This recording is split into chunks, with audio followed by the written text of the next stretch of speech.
Les decía que tenemos especialísimos invitados hoy.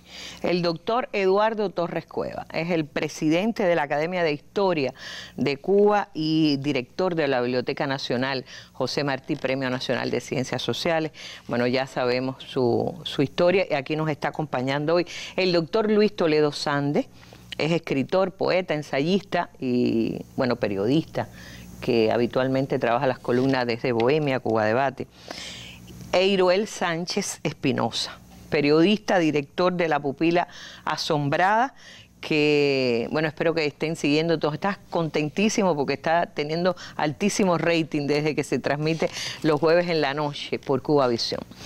Con ellos vamos a poner este tema sobre la mesa y yo decía, me preocupa muchísimo porque a lo mejor yo dije en algún momento que iba a haber debate y no puede haber mucho debate entre antiimperialistas, pero quién sabe, a lo mejor con alguien que llame, con alguien que escriba y con algunas opiniones que pueden no estar exactamente en consonancia, podremos poner también la discusión en este tema del antiimperialismo sobre la mesa.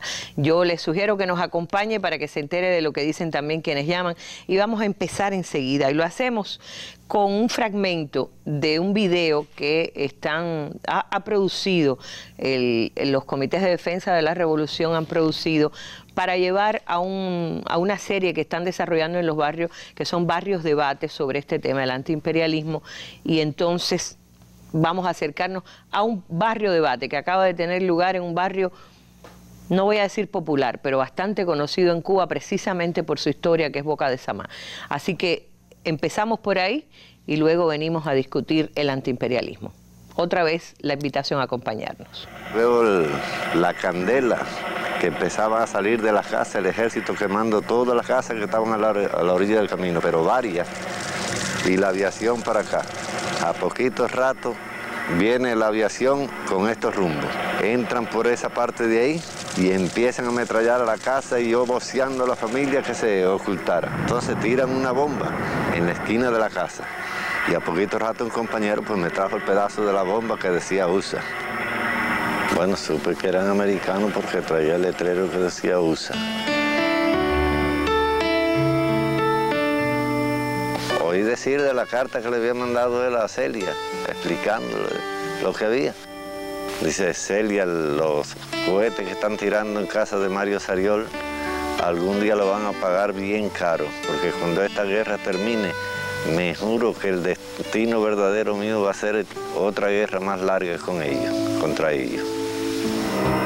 El poblado de Boca de Samá, en el holguinero territorio de Banes, atisba la mirada de quienes conocen su historia.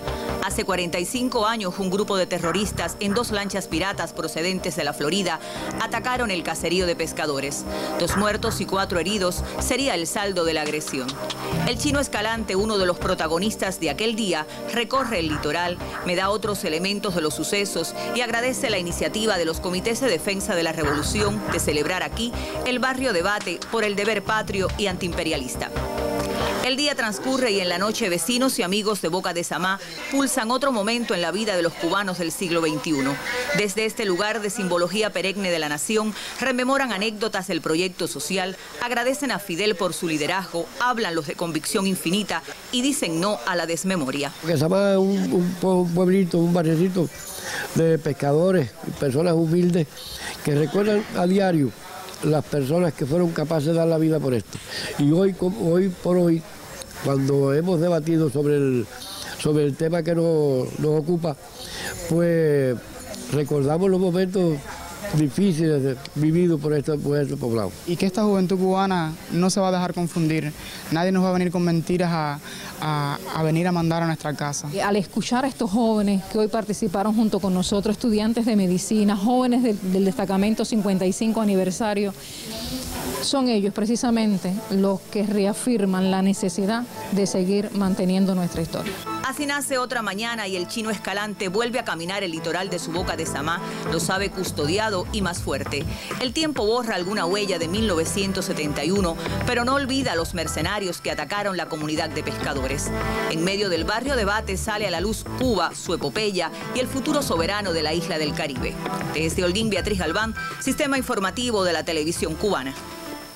Bueno, este tema de poner el antiimperialismo sobre la mesa lo teníamos planteado hace ya varios meses, pero coincidir con que los CR lo están celebrando nos ayuda también a acercarnos.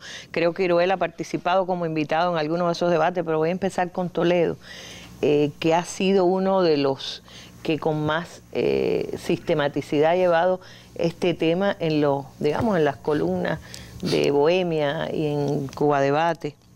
Y Cubarte. Yo creo que podríamos empezar un poquito por la pregunta inicial que yo hacía. ¿Se puede considerar el antiimperialismo porque esta es una mesa que solemos llamar de valores, se puede considerar un valor? Es decir, el ser nacional tiene necesariamente que ser antiimperialista.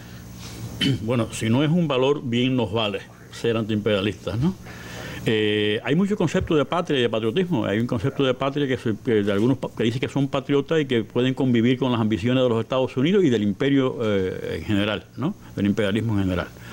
Pero la patria cubana, la nación cubana, se ha hecho lo que es, ha llegado a ser lo que es, se ha defendido en la lucha contra las pretensiones imperiales, tanto el imperio viejo colonial de España como el imperialismo que tiene su cuartel general en los Estados Unidos, porque desborda como sistema ese país. Entonces, bueno, pues para seguir defendiendo esa patria, pues hay que defender también las posiciones antiimperialistas. No hay que defenderlas, es una defensa orgánica. Y por tanto acaba siendo un valor del patriotismo revolucionario. Es decir, nadie está obligado a hacerlo. Nadie está obligado a hacerlo. Es que forme parte o no de tu sentimiento como ser humano. Uno, creo yo que no hay que proponerse ser antiimperialista. Claro. Yo creo que ser antiimperialista, como decíamos ahí al empezar, en gran parte es responsabilidad del imperio. El imperio se ocupa de prepararnos para que seamos antiimperialistas en la medida en que no solamente ha agredido a Cuba, en la medida en que no solamente ha tratado de apoderarse de Cuba, sino en la medida en que sigue agrediendo, sigue invadiendo países, sigue usurpando, sigue saqueando países, sigue saqueando naciones, bombardeando naciones, incluso sobre pretexto de bombardeos humanitarios, de formación del concepto humanitario que llega a nuestros días en los medios. Hablamos de crisis humanitaria, terremoto humanitario, desastre humanitario. Algunos dicen que ¿por qué? ¿Qué tiene que ver el antiimperialismo nuestro con que la bomba atómica o los bombardeos en Alepo o en cualquier otra parte en África o en el Medio Oriente o en cualquier región del mundo? ¿Qué tiene que ver con mi antiimperialismo? Nadie se hace antiimperialista porque lo leyó en los libros o porque alguien vino y se lo contó. Es el resultado de una acumulación cultural, pero también de una vivencia, de un resultado de un contexto histórico. Nosotros no podemos ser unos resentidos, unos atrapados, como diría un ilustre visitante reciente en el pasado, ¿no? Sino es el resultado también de un presente. Los jóvenes cubanos, tú hablabas de eso, han vivido, por ejemplo, la batalla por el regreso de Elián, han vivido la prisión de los 5 y la lucha porque regresaran. ¿Y qué es eso? Sino el resultado de una situación de dominación imperial que nos ha impuesto condiciones que no son las que nuestro pueblo desearía. Pero ahora, ahí antes quisiera detenerme en una cosa, que es también, o sea, el sentido de ver en profundidad.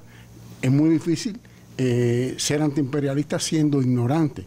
Tú tienes que ver que el resultado de esa prosperidad material de ese país se sostiene también sobre una política de despojo de los demás y de condiciones miserables en que vive en la gran parte de la humanidad, y también de una dominación a la que se nos quiere regresar a nosotros.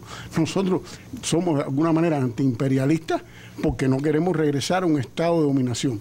Que esa estrategia hoy se invisibilice o busque ser invisibilizada. No nos adelantemos, fíjate, yo lo que estaba pensando justamente es que antes de que existieran todas esas agresiones, existía un antiimperialismo. Lo primero es uno plantearse qué cosa es ser antiimperialista. Yo estaba diciendo, bueno, se decreta por todos los libros históricos que el imperialismo nace, como el capitalismo, chorreando sangre y lágrimas por todas partes, pero nace aquí, en la guerra hispano-cubano-norteamericana, estoy hablando del imperialismo yanqui, ya sabemos los viejos imperios, desde Roma hasta nuestra época. Pero yo pregunto, ¿cómo Martí, que ya había muerto 3 años antes, lo tenemos como el símbolo del antiimperialismo? ¿No era exactamente antiimperialismo lo de Martí? Sí, bueno, ante todo yo creo que hay una evolución tanto del concepto, un modo en que surge y se va desarrollando este concepto, hasta un modo de ver la relación entre el concepto y la realidad. Yo creo que el imperialismo, en la forma en que se denomina ya en el siglo XX, obedece a un momento de desarrollo del propio capitalismo. Es decir, los Estados Unidos tienen un proceso de desarrollo, estamos poniendo un ejemplo, pero el gran modelo quizás fue Inglaterra en su etapa del siglo XIX, la etapa victoriana, etc. Es decir, y aquí lo que estamos viendo es que se están surgiendo imperios económicos con una base esencialmente económica, con una dominación esencialmente económica sobre los pueblos y la explotación de estos pueblos. Y cuando estos pueblos luchan por convertirse en naciones independientes, necesariamente lo están haciendo contra los imperios. Es decir, la lucha en la India, la lucha en Egipto, la lucha en las colonias británicas, durante una gran parte del tiempo, es una lucha contra el imperio que sojuzga no solo políticamente, sino económicamente, lo que hace una desigualdad entre 2 grandes regiones del mundo.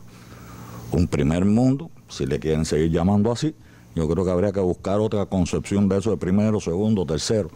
Quizás hay un cuarto. Lo que está claro es que hay diferencias entre esos mundos. Se dice que el norte, el sur y a veces... Y hay sures al interior del norte. Exacto. Y hay pequeños nortes en el sur. También. Pero realmente aquí cuando se habla ya de antiimperialismo, estamos hablando de las condiciones en que las patrias y las naciones del resto del mundo no imperial tienen que librar una batalla por sus propios intereses. Claro. Y entonces en esa batalla por sus intereses necesariamente se están definiendo no porque tú quieras estar en contra de, sino porque ese en contra de es el resultado de la explotación a la cual tú estás sometido. Entonces siempre existieron los grandes imperios. Pero cuando hoy hablamos de antiimperialismo, estamos hablando de un sistema de dominación. Es decir, estamos hablando de todo un orden económico, político, social, y hoy yo diría que dominio de los medios, de otras muchas... Cultural, en primer lugar cultural. En primer lugar cultural. En primer lugar militar, el complejo militar industrial y el entretenimiento, que son casi, van juntos, ¿no? O en primer lugar económico, y todo lo demás es para garantizar la dominación económica. Exactamente. Pero hay un fenómeno, digamos, en la actualidad, tú usabas la palabra, que también estas son sociedades donde los procesos de esto que se ha llamado la sociedad del espectáculo ha precisamente tratado de colocar toda una imagen universal, globalizada del espectáculo. Hasta las guerras son espectáculos. Para crear las condiciones para un dominio. Ahora, yo no me voy a ir sin que él me diga, porque como insaciable martiano me debe la respuesta. Martí, ¿cómo pudo ser antiimperialista? Refiriéndose al antiimperialismo con el imperialismo norteamericano en concreto, si todavía no era imperialismo. Hay algunos equívocos, hay algunas imágenes que confunden las cosas. Nosotros partimos de que hay un libro en 1917 en que teoriza lo que ya estaba hecho, lo que estaba formado. Pero Martí es testigo presencial de la gestación del imperialismo. Cuando Martí dice que hay que impedir a tiempo la expansión de los Estados Unidos, acompaña ese convencimiento también de otra certidumbre. Hay que impedir, no hay que permitir que los Estados Unidos ensayen en pueblos libres su sistema de colonización. No se ensaya sino lo nuevo. O sea, Martí es testigo de que se está fundando un nuevo sistema de colonización, que es lo que después llamaríamos neocolonialismo, que es lo que se llama el propio Martí habla de los imperialistas de allá. Está hablando ya el término en Martí cuando dice los imperialistas, ya no es el imperio viejo. Y por otra parte, pues hay que pensar que Martí no se sentaba a que desde Europa les dieran la respuesta que necesitaba. Él también es un gran respondedor. Nosotros a veces pensamos como un genio secundario. Martí hablaba de los genios primarios y los genios, a él le tocó la condena de ser un genio primario. Es decir, de buscar las respuestas esenciales, primigenia, ir a la raíz. Y es testigo porque si vive en Nueva York, casi los últimos 15 años de su vida, no es solo para rehuir la vigilancia española, sino también porque allí eso le permite a él ser un testigo de lo que está ocurriendo, del gran peligro que le va a venir encima a la América Latina. Por eso, el día antes de morir en combate, todavía tiene las tropas españolas enfrente y dice, cuanto he hecho hasta hoy, haré para impedir a tiempo la expansión de los Estados Unidos. ¿Y en silencio por qué? Eso es otra confusión que a veces se expande, que se piensa que Martí mantiene en silencio su antiimperialismo. No. Eso está público, está en todos los textos de Martí de la época. Lo que es en silencio y como indirectamente que la guerra ya no era fundamentalmente contra el sistema colonial español, que era en lo fundamental para impedir la expansión de los Estados Unidos y que se consumaran los planes expansionistas y los planes imperialistas de los Estados Unidos. Eso es lo que es en silencio, porque claro, si proclama en los Estados Unidos que para eso la guerra, pues va a tener muchas más dificultades. Sin proclamarlo vino lo de Fernandina, claro. Y sin proclamarlo vino lo que ocurre en el 98, que es cuando empieza el siglo XXI, el siglo XX políticamente, no como dice Erich Hobsbawm, a lo europeo, con la Primera Guerra Mundial. Ese siglo XX empieza con el 98 y empieza con el 98, que fue lo que Martí trató de impedir desde el 95. Claro. Pero eso no es escribir 95 versus 98, porque no tenemos que seguir explicando el mundo desde Europa. Nosotros vivimos en América Latina y tenemos grandes pensadores en América Latina y Martí es uno de los fundadores. Es testigo presencial de la gestación y por tanto es antiimperialista desde que se está gestando el imperialismo. Sí. Sí, me gustaría, porque Toledo ha dicho algunas cosas que son sumamente importantes. ¿Dónde Martí capta, oye y escucha el concepto de imperialismo por primera vez? En Estados Unidos. No es que Martí le pone el nombre, sino que ya en Estados Unidos hay una corriente, que es esta de la que habla Toledo. Quizás el 98 es el acta de nacimiento, pero ya existía el 98 fue, sí, el acta de nacimiento. El niño se echó a correr en el 98. Exacto. Ya existía el niño. Pero ya. Por ejemplo, hay un detalle que, te digo, hay toda una corriente política que le llaman en Estados Unidos la corriente imperialista. Pero es que esa corriente imperialista preparó el 98. Y una de las cosas claves en la preparación del 98 fue la teoría del Sea Power, o poder marítimo. Es decir, ya los Estados Unidos no hacen un ejército. No era soft power todavía, era Sea Power. No es todavía. Ellos dejan de pensar en un ejército nacional hacia adentro para crear una marina que fuera capaz de llegar a cualquier parte del planeta. Y por eso es el poder marítimo. El poder realmente se ejerce a través del mar. Por supuesto, hoy está la aviación, pero en aquella época el mar. Y está la internet. Y hay un bienio que tiene que es fundamental para esto, que es el bienio de 1889 a 1891, el primer congreso llamado después Panamericano, que es la fundación del panamericanismo imperialista. Yo siempre hablo del panamericanismo imperialista porque debe haber otro panamericanismo, que de hecho lo hay, que es distinto y la Comisión Monetaria del 91, donde Martí ya, incluso como delegado de Uruguay, contribuye al fracaso de implantar el dólar en el 91.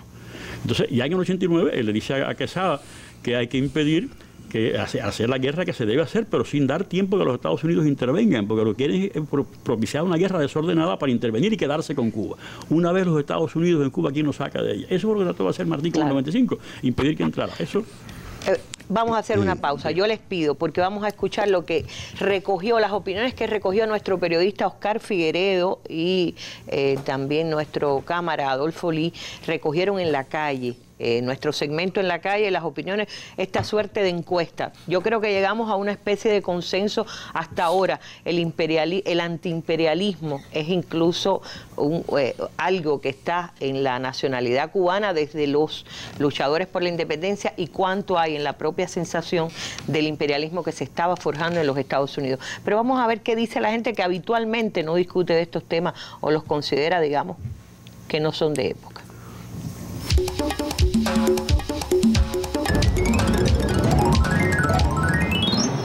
El imperialismo siempre ha tratado de agrupar y ordenarlo todo, querer gobernarlo todo es el imperialismo.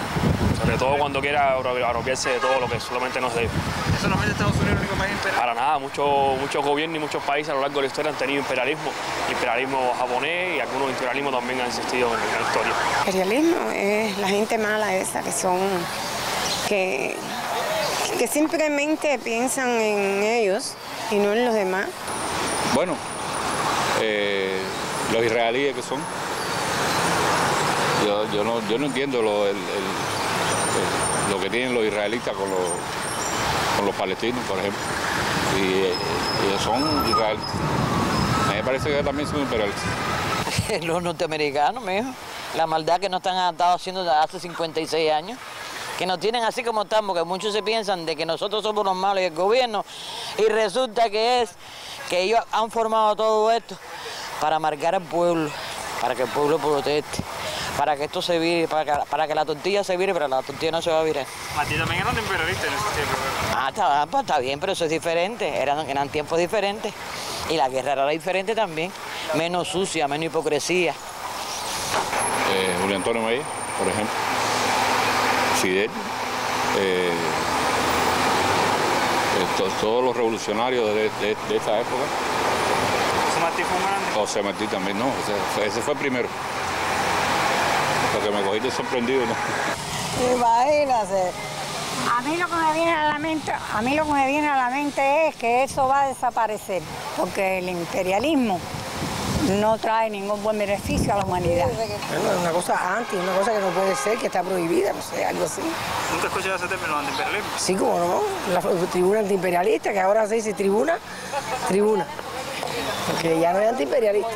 Nosotros ya no somos contrarios a ellos. Eso pasaría de moda cuando se elimina el imperialismo. Pero mientras sirve el germen mundial, no solamente Estados Unidos, hay muchos imperialistas. Y ya no sé por qué no quiso, porque una cubana que ha sufrido tanto por la acción del imperialismo debía saber que vamos a seguir siendo pobres, pero con la presión del imperialismo estamos más pobres todavía.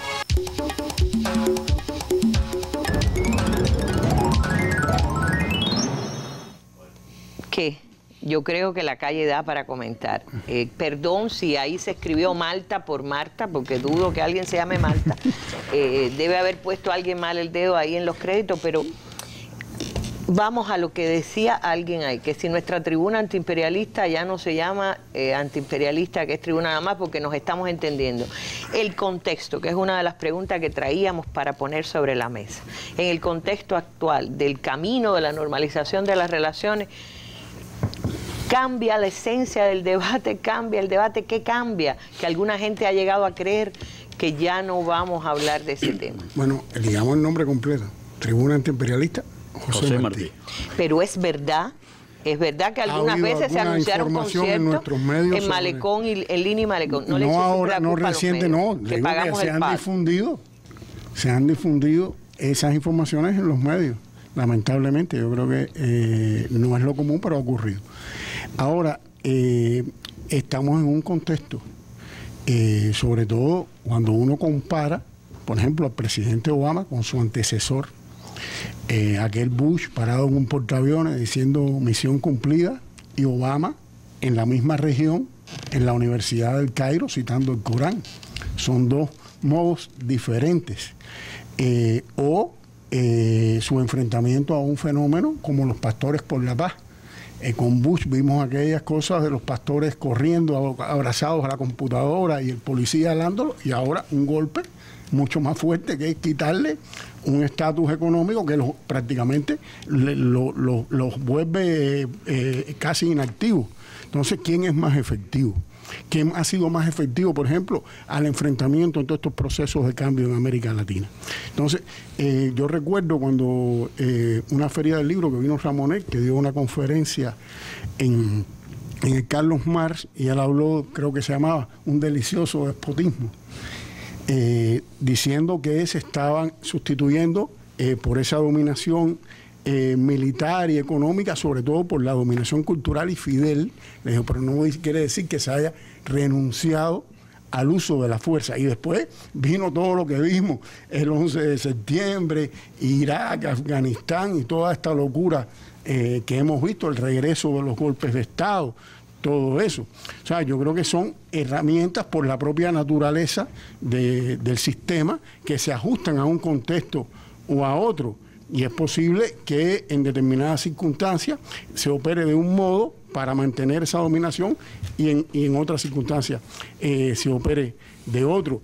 El propio, yo creo que Obama, después de la impresentabilidad a la que llegó Bush, por supuesto se necesitaba una figura como él, incluso al propio interior de los Estados Unidos, después de un desastre como Katrina, que sacó a la luz todo el desastre estructural del racismo en ese país, y el sistema hizo un consenso alrededor de un presidente negro. Y de la ineficiencia de la burocracia norteamericana de la que no suele hablar. Pero que tenía, las víctimas de esa ineficiencia tenían un color de la piel. Y el sistema necesitaba responder a eso. Después ha venido toda esta frustración, gente como Cornel West, como el propio Jesse Jackson, dice que los negros están peor con Obama que con Bush. Pero bueno, ya Obama va a salir del poder y viene otro administrador del sistema. Ahora, yo quería, antes de pasar la palabra a nuestros otros panelistas, tú has estado en alguno de los debates propiciados por los CDR. ¿No adviertes que exista algún tipo de idea sobre esto, de que una vez iniciado el proceso de normalización ya no vamos a hablar de antiimperialismo, nos vamos a entender con el vecino sin aludir a la esencia imperial, o como que se borra este asunto? En ese debate no. ¿Tú fuiste por dónde? supuesto, un debate popular. Yo creo que o sea, hay un consenso en Pogolotti, en Mariana, un barrio absolutamente popular, obrero. Pero ese pensamiento también está presente y es inducido por esa dominación cultural, por ese poderío de la comunicación que ejerce la industria cultural norteamericana, pero que se reproduce a través de toda la industria cultural capitalista, que es la industria cultural realmente existente y la que domina todos los medios de comunicación y construye los consensos con que opera el pensamiento en el mundo y con que escriben los intelectuales, la mayoría, quiero decir, ¿no? Claro. Porque no quiere decir que no exista otro pensamiento, pero el otro es invisibilizado. Y se crea una especie de cosa que a mí me gusta llamarle síndrome de la soledad. Pero ahora bien, nadie, tú decías al principio, yo creo que nadie se declara no imperialista, proimperialista explícitamente. No, claro. Ningún ciudadano del mundo puede estar a favor de que haya un imperio que domine y que someta. Diríamos que es hasta políticamente incorrecto. Incorrecto. Ahora, pero eso no quiere decir que no haya un pensamiento que en determinadas condiciones sí se articula, procede y llega hasta ser hegemónico. Mira, ¿no? Lo que tú me dices me lleva a algo que yo le escuché decir al profesor Torres Cueva en relación con que no los proimperialistas, pero que en este país hubo platistas, se les llamaba así, a los proimperialistas, ¿no? Por ahí empezó Hubo platistas y hubo antiplatistas. Los antiimperialistas en el principio de la República se identificaban como los antiplatistas. Sí, porque esto es una larga relación. Así que podemos colocarla en un espacio específico de la relación Cuba-Estados Unidos. Entonces hay un nacimiento de unos Estados Unidos que ni remotamente son lo que llegan a ser como imperio, pero sí desde los orígenes hay un conjunto de elementos que van conformando esa visión que los llevará en un proceso siempre creciente a lo que llegaron hoy a ser. Y eso está en el dicho por el conde de Aranda, que es el que firma la paz con Inglaterra, que da origen a los Estados Unidos.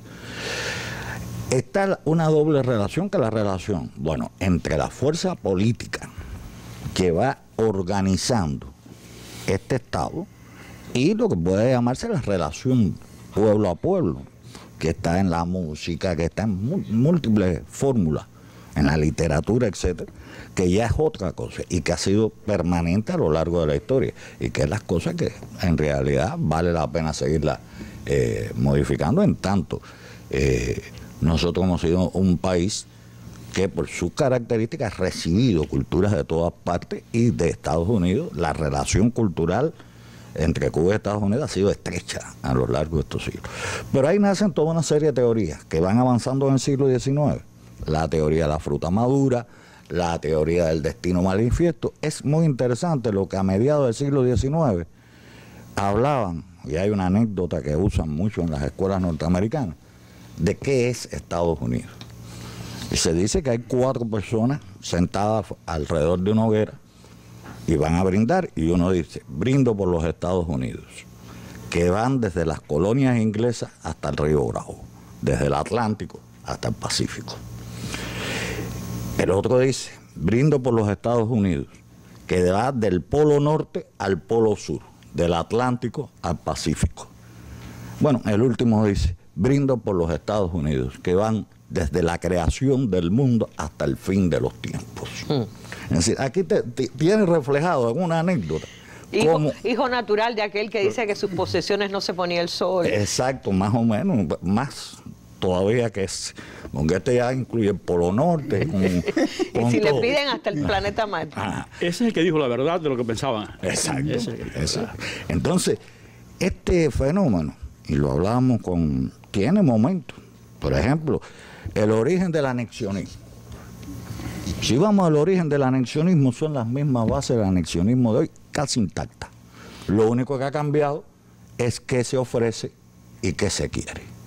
El lugareño, en la discusión con Saco en 1838, no había nacido ni Martí, le dice a Saco que él está por la anexión, porque la anexión significan 500.000 yanquis, diablos y demonios, pero diablos y demonios blancos, con capital, con industria, y que son lo que desea Cuba, y no los 500.000 malayos, africanos y demás, que es lo que pueden esperar que España ponga aquí. Es decir, que el anexionismo, las causas del anexionismo, los argumentos, capital, blancos, diablos, demonios, capital, prosperidad, es lo que y el miedo al significa la negro, anexión. y el miedo al negro, traumatizado por la revolución en Haití.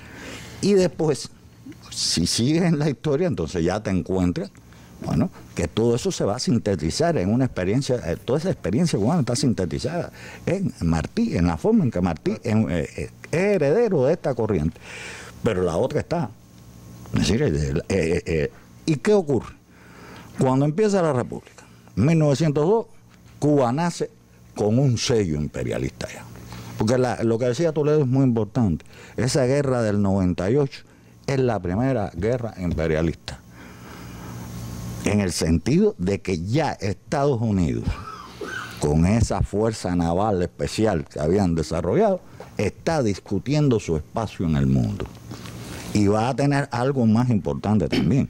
Es decir, no es casual hacia dónde van. Las Filipinas y el Caribe. Es decir, las puertas de Asia y las puertas de América del Sur. Y ya está el canal de Panamá ahí proyectándose. Y lo que vas a tener de inmediato es que en Cuba surge un movimiento que son las sociedades antiplatistas, porque la Constitución cubana se le ha impuesto, bueno, la mayoría de los historiadores decimos la enmienda Pla, no, la enmienda es una enmienda a una ley del Congreso norteamericano. En nuestra Constitución es un apéndice. El apéndice Pla. Y ese Pla cercena la independencia de Cuba. Y es de ahí que nacen los primeros movimientos que no tienen todavía el nombre de movimientos antiimperialistas. Pero lo son. Pero lo son. Claro. Toledo es un hombre que siempre ha hablado, defendido que no le digan norteamericanos incluso a los, no yanquis tampoco, defiende estadounidense. Y de ahí, de ese nombre, ahí se desprenden muchas cosas. Pero también ha marcado diferencia entre lo que es anexión y anexionismo. Sí, esa diferencia es fundamental, porque la anexión está condenada al fracaso, por dos razones. Porque aunque haya confundidos en Cuba y haya personas que están dispuestas a vender su alma al diablo, y puede haber personas que están dispuestas a no decir que son proimperialistas, pero a pensar que los Estados Unidos son el modelo de desarrollo humano, hay una nación, hay un camino, un hilo nacional de nación independiente, soberana, que defiende la justicia, que defiende su soberanía, que es incompatible con la posibilidad de la anexión. Y por otra parte, otra razón de mucho peso, si no de más, es que al imperio no le interesa anexarse pueblos como Cuba. Mira, ¿no? Puerto Rico. Como Puerto Rico, no solo anexa, quiere mantenerlo de esclavo, de colonia, ¿no? Eso, pero el anexionismo es muy peligroso, porque aunque la anexión no tiene posibilidad de triunfo, el anexionismo tiene posibilidad de minar el pensamiento y de convertirse en un elemento paralizante del pensamiento revolucionario.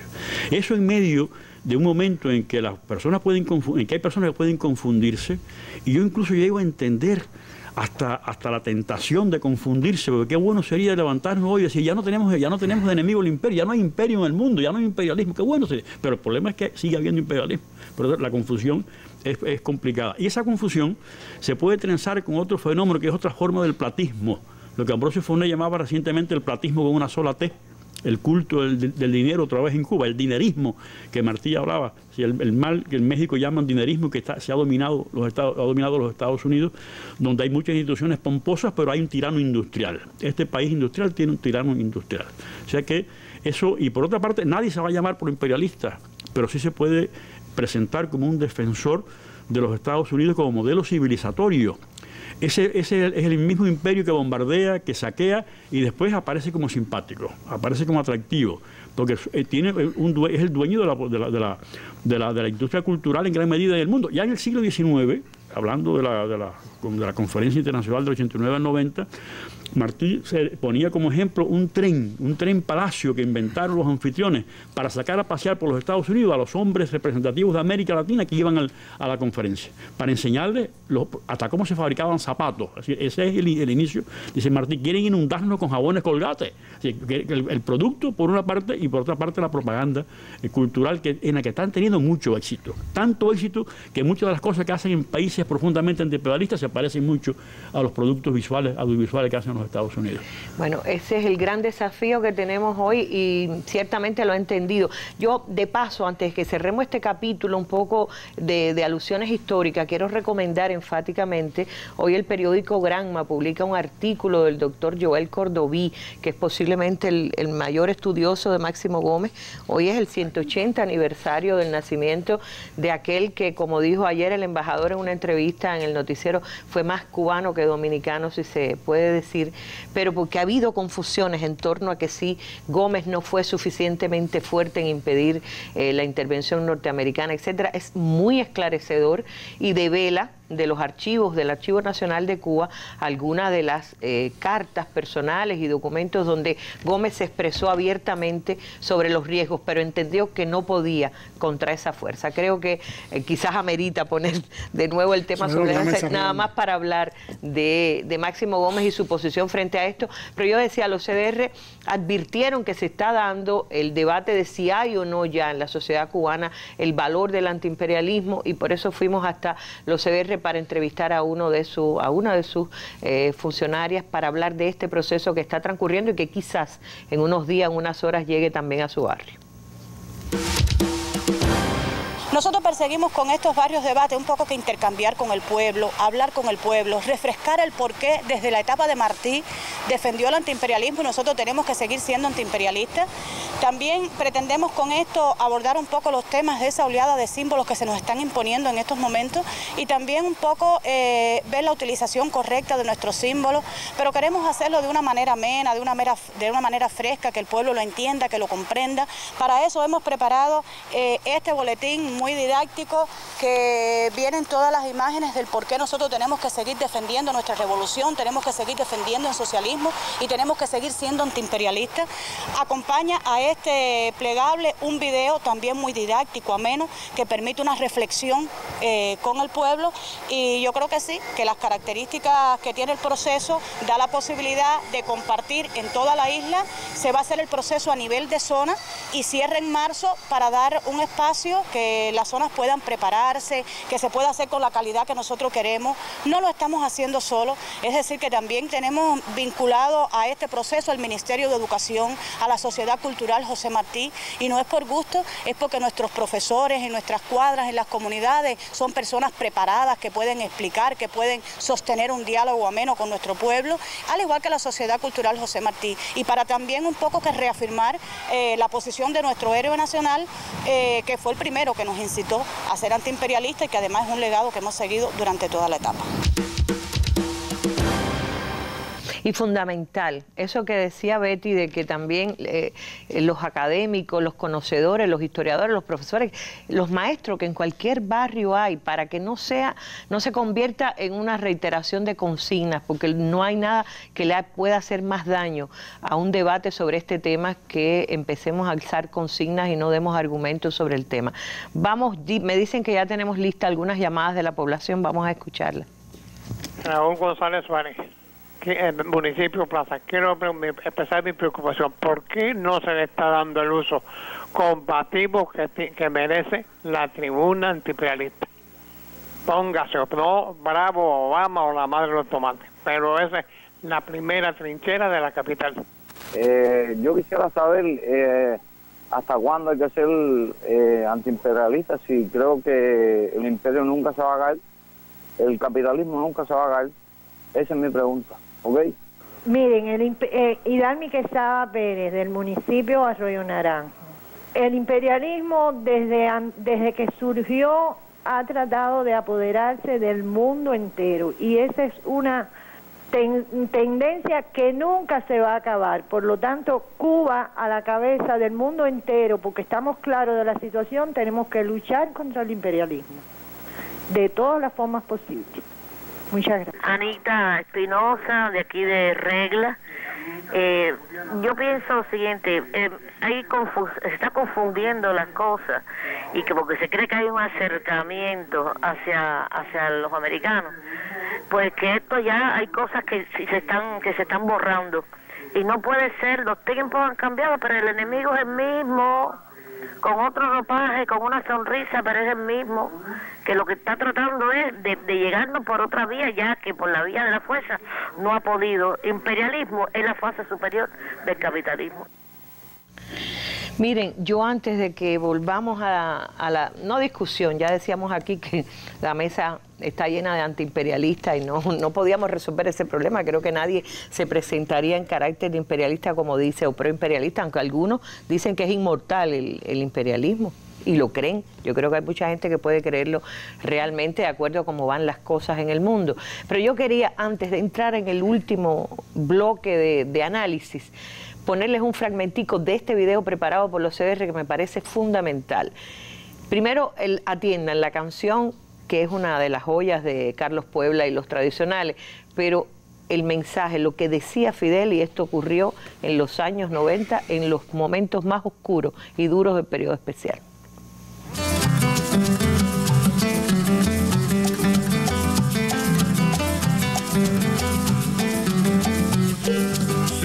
Prefiriendo el vino del pensamiento martiano, pues sobre todo con país. Más de medio siglo ha resistido Cuba ante la hostilidad de Washington. Es nuestro deber patrio y antiimperialista. Antes, como ustedes saben, al cubano, los yanquis lo despreciaban. Podemos decir que hoy nos desprecian. Podemos decir que nos odian, pero nos respetan. Y yo diría más, podemos decir que nos odian, que le da rabia, y no todos. Cuando hablo de Yankee estoy hablando de los gobiernos de ese país, no del pueblo, que tiene muchos de ellos, muchos de cuyos componentes tienen una actitud amistosa hacia Cuba.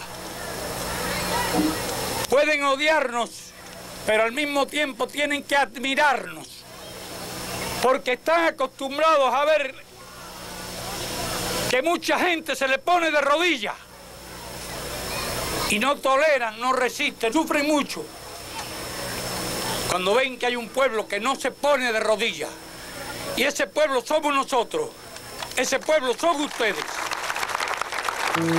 Ay, Fidel, ya me puedo morir de mi cerca. Me diste la educación de mis hijos y tu mano amiga, Fidel, ya me puedo morir. El problema vital no es el alma, el problema es de resurrección. El problema, Señor, será siempre sembrar amor. Bueno, más o menos así es que concluye el video que se muestra en los barrios debate organizado por... Yo dejo la palabra en ustedes. Hay preguntas que no se han respondido, que yo creo que Fidel las responde. No es lo mismo antiimperialismo que antinorteamericanismo, para nada. Tú, Iroel, que te gusta mucho recordar la cantidad de antiimperialistas que hay en Estados Unidos. No, empezando, tú sabes que Mark Twain participó en la creación de una liga antiimperialista. Se habla mucho de Mark Twain, el autor de grandes obras de la literatura, de Tom Sawyer, de Huckleberry Finn, del Yankee de Connecticut, en la corte del rey Arturo. Ahí tenemos una imagen de él, se parece un poquito a Toledo, digo Toledo. Iconoclasta como pocos. Irreverente, con un lenguaje irónico, mordaz, pero vicepresidente de una liga antiimperialista, un fuerte crítico de las guerras imperialistas hasta que murió, creo que en 1910, pero esa actitud en la intelectualidad norteamericana, un hombre que murió hace poco, Howard Vidal, demoledor del establishment, de su literatura, uno de los grandes escritores de todos los tiempos de ese país, o como vemos un hombre hoy como Michael Moore, o una periodista como Amy Goodman. Lo que pasa, o como un hombre como Noam Chomsky, son pilares del antiimperialismo. Lo que pasa que Noam Chomsky es un desconocido en Estados Unidos. Nosotros muchas veces percibimos, ahora mismo ha ocurrido con esta sorpresa, entre comillas, del triunfo de Donald Trump, percibimos ese país por lo que nos dice su clase dominante a través de sus grandes medios de comunicación. Pero, por ejemplo, un medio de comunicación como Democracy Now! Es un medio de comunicación de una agenda absolutamente antiimperialista, antirracista. Que si usted no lo ha visto nunca, puede ver los jueves en La Pupila Asombrada, casi siempre está. Sí, ahí usamos materiales de Amy Goodman, pero hay muchos medios como Democracy Now! Que no forman parte del mainstream y son supuestamente los que, o supuestamente, o realmente. The Nation, por ejemplo. The Nation. Y cómo nosotros nos podemos relacionar con el verdadero Estados Unidos. Que para nada tiene que ver con ese pensamiento de la dominación, o ese no pensamiento también, ¿no? Detrás hay una gran ignorancia o una visión del mundo, ahorita se hablaba de eso, ese excepcionalismo norteamericano, que hasta en el propio, un hombre culto como el presidente Barack Obama, lo abraza también, ¿no? Yo creo que nosotros tenemos que ver esto como también como una relación cultural, y cómo es esa relación cultural, es también una relación simbólica. Hay un libro de Luis Brito García, El Imperio Contracultural, que él dice: las bombas empiezan a caer cuando han fallado los símbolos. Yo creo que con Cuba ocurre al revés. Han fallado las bombas y ahora están cayendo, nos están bombardeando con símbolos. Claro, con símbolos. Lo decía Betty, que digamos que es uno de los debates que más, creo que el doctor Torres Cueva se espantó el otro día, que dice que en un lugar histórico de Cuba, en un poco kilometraje, no sé cuántas licras con la bandera americana se encontró transitando, ¿no? Impensable en otra época. Sí, yo creo que una de las cosas que también es importante que se entienda es que cuando estamos hablando de antiimperialismo estamos pensando también en el pueblo norteamericano. Es decir, no es que el pueblo norteamericano es enemigo, no es el tema. El tema es que gran parte del pueblo norteamericano sufre también las consecuencias del sistema. Incluso cuando es engañado. Incluso cuando es engañado. Por tanto, hay un sector importante, y lo estamos viendo por otras razones, como consecuencia de estas elecciones, que un poco va a estar siempre, como decía alguien, el imperialismo, ¿no? Es que hoy estamos viendo una crisis profunda como nunca antes se había presentado. No voy a juzgarla ni voy a entrar en el tema, pero si algo tuvo tanto Martí como todas nuestras grandes figuras, es la preocupación por el propio pueblo norteamericano. Entonces, si no hay antinorteamericanismo en el antiimperialismo, lo que hay es una posición contra estructuras de poder que sojuzgan internamente a determinados sectores de la sociedad norteamericana y que tiene una expansión externa que puede ser, me gustó cómo cerró Iruel, puede ser un poco las bombas, pero puede ser también los símbolos. Entonces, hay cuestiones que no es de guerra solamente a cañonazo. Es de inteligencia. Es de pensamiento. Es, como decía Martí, a pensamiento de la guerra que se nos hace. Yo quiero recordar uno de los debates más fuertes que se han dado en nuestros medios, aunque haya sido a nivel digital.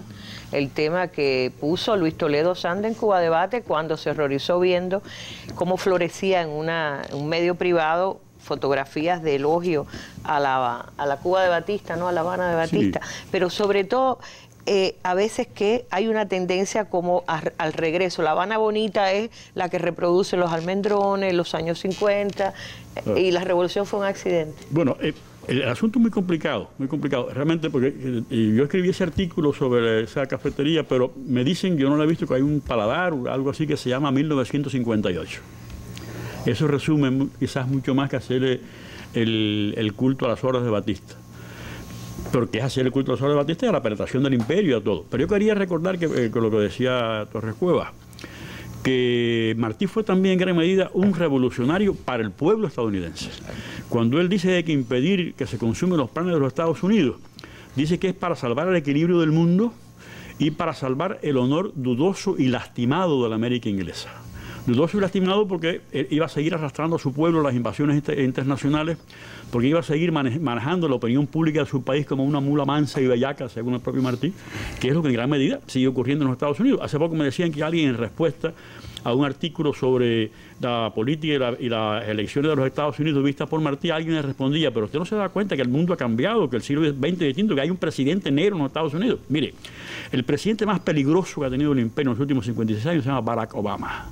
No el peor, es el más peligroso, porque es el más elegante, el que parece por más culto, el que parece como familiar, el que lleva no solamente a su esposa, sino a su suegra, la saca a las visitas internacionales, y porque es el que se ha dado cuenta de cuál es la política que realmente le conviene al imperio.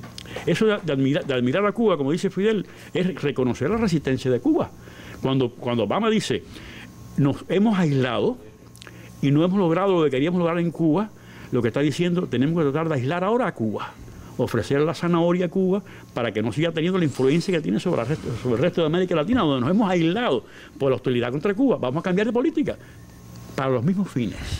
Realmente, si alguien se equivoca... Si no lo pensábamos, lo dijo él claro. Si alguien se equivoca porque quiere equivocarse. Gracias a Obama, sabemos, y eso es lo único que yo le reconozco a Obama en relación con Cuba, sabemos que además de tratar de levantar el bloqueo, que lo hace para lograr lo mismo que buscaban con el bloqueo, sabemos que el anuncio, ni siquiera el levantamiento del bloqueo, ayer mismo sancionaron a una entidad bancaria internacional por relaciones con Cuba, y sigue el bloqueo esencialmente en sus bases. Si algo hay que agradecer es que él dijo: queremos levantar el bloqueo para lograr lo que no logramos con el bloqueo. Por eso la sabiduría popular es tan importante. Nos quieren vender gato por liebre. Hay quien quiere comprarse el gato. No tiene que vendérselo, va al mercado a buscar el gato. Ahora es otra historia. Siempre habrá ese confundido. Bueno, 1.000.000 de gracias. A los tres se me acabó el tiempo y nosotros tenemos, como siempre, en este tipo de programa a nuestro invitado en el segmento Valores sobre la Mesa, que es nada más y nada menos que el doctor Pedro Pablo Rodríguez, Premio Nacional de Ciencias Sociales y el director de la compilación de la obra crítica, las obras completas de José Martí. Les agradezco muchísimo. Creo que es un tema que para primera vez está bien. Le agradezco a los CDR que nos convocaron a hacerlo, a poner el tema sobre la mesa, y nos vamos con Pedro Pablo, los valores sobre la mesa. Hasta un nuevo encuentro. Muy buenas tardes, noches. Si usted quiere ser antiimperialista, usted tiene que ser un buen cubano. Y un buen cubano tiene que ser una persona que cumpla sus deberes sociales elementales, que son no estar molestando al otro, tener normas de convivencia elementales, no dejarse atrapar por la solución fácil de pensar en lo suyo exclusivamente o en los encantos, entre comillas, y las veleidades que puede presentar el mercado, sino que usted sepa que usted en su labor cotidiana, en su relación de familia, en su vida cotidiana, en su vida laboral, en su expresión social de su vida, usted sepa siempre que está cumpliendo un deber moral. Y eso sería, creo yo, una razón más para poder ser antiimperialista. No es solo hablar mal del gobierno de los Estados Unidos, de los grupos financieros de Estados Unidos. Hay que saber por qué usted los rechaza. Hay que entender que además de una dominación económica y política, hay una dominación moral, hay una dominación ética sobre las personas. Y hay que romper con esas dominaciones éticas que muchas veces no nos damos cuenta. Se nos van infiltrando de un modo aparentemente muy agradable y quizás no nos damos cuenta a veces de qué modo estamos actuando movidos por otros valores. Yo creo que esa lucha cotidiana de cada cubano y de todos los cubanos sería realmente el mejor sentido de ser martianos y de ser verdaderamente antiimperialistas en el sentido de Martí, quien una y otra vez vivió sistemáticamente, digamos, sometiéndose a esa prueba cotidiana de tratar de crecer cada día y de entregar más cada día.